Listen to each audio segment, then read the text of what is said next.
Hey, good morning, Cumberland Valley. This is your tailgate morning for Friday the 17th, uh, April 2020.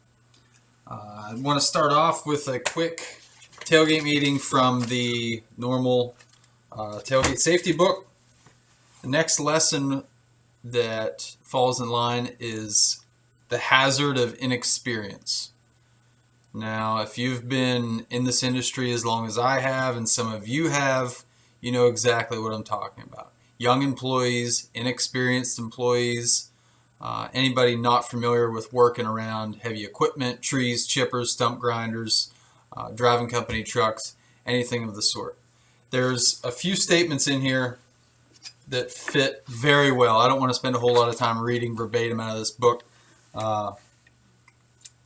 But there's one paragraph I want to read to you. This is, well, I can read the top 5 things to know. Day 1. And this lines up with a lot of what we go over on the first or second day of orientation. 1, be on time. That's a given. 2, seeing is not doing in this industry. I'm going to come back to that one. 3, avoid struck-bys. Don't get hit by anything. 4, respect chippers. Goes without saying. 5, respect chainsaws. Okay, 2 most dangerous things we use, chippers and chainsaws. But I want to go back to the seeing is not doing in this industry. And this paragraph sums it up very well. Watching others who have been doing this work for a lot longer than you and trying to mimic what they do is okay for tasks that carry low hazard. Raking, shoveling,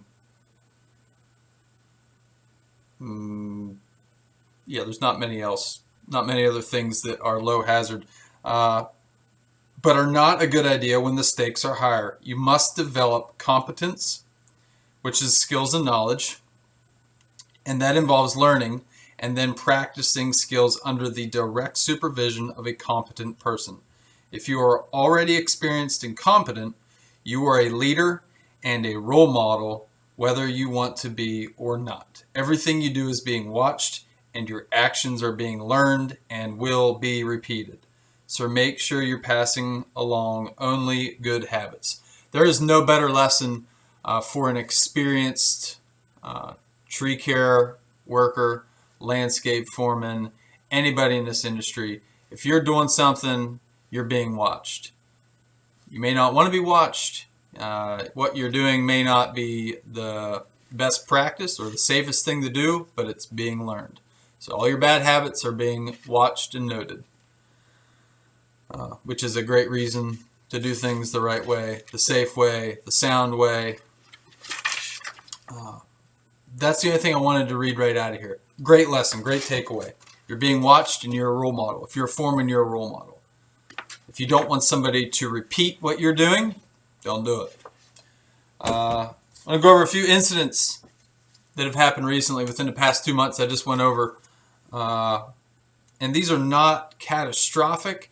These are not 1 in a million shots. These don't involve critical thinking or advanced rigging or some crazy climbing technique that went haywire. This is first day, first year stuff.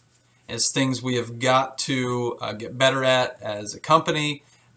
Just like the paragraph said, if you're watching somebody do something the wrong way, or watching somebody back a truck without a back, or if you're watching somebody pull into a driveway and you know there's a low wire there and nobody's watching, things like that. But running into gutters with stump machines and skid loaders, that can be avoided. Driving under low wires and tearing them down. All right, if you know there's a low wire there, have somebody watch and see if you're gonna make it. Grab an insulated pole pruner or pole saw and lift it up out of the way. Easy stuff. We had a gentleman drag brush apparently close enough to or into a lane of traffic and scratch an oncoming vehicle. That can be avoided. Using defective tools. That's a whole bundle of brand new rakes. The incident I'm talking about didn't involve a rake, but don't feel like you have to pull teeth to get a new tool around here. Just let me know. Fill out an order request form. I'll make sure you get it.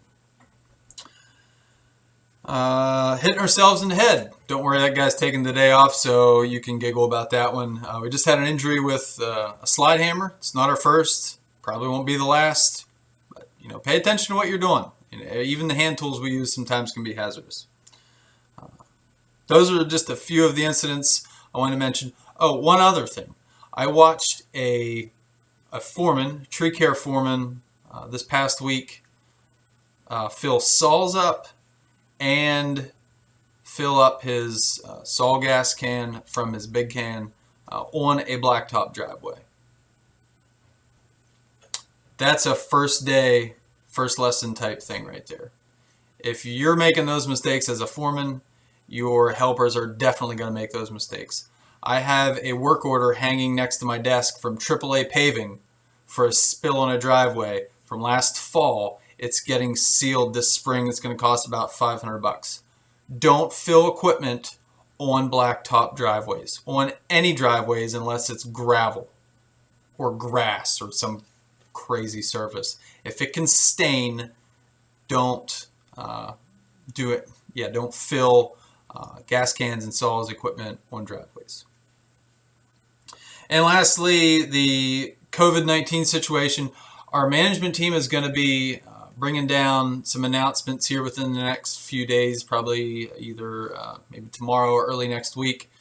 So I'm going to leave that up to them to make those announcements. But yes, we will be changing a few protocols as the situation with the CDC and the state changes daily and weekly. Of course, we're going to follow suit. George's famous motto is, if it's not illegal or immoral, we're going to keep plugging away. So if it's law, then it's law, and that's about all I have to say about that, other than what George and the rest of the managers are going to pass down to you. So that's all I have for you. Stay safe. And oh yeah, I will send out a blank ISA sign-in sheet for the managers. It might not be this week, it might be next week, but for these video meetings, it'll be listed on there, and just sign into those and say you watched it. Thanks for your time, and I'll see you later.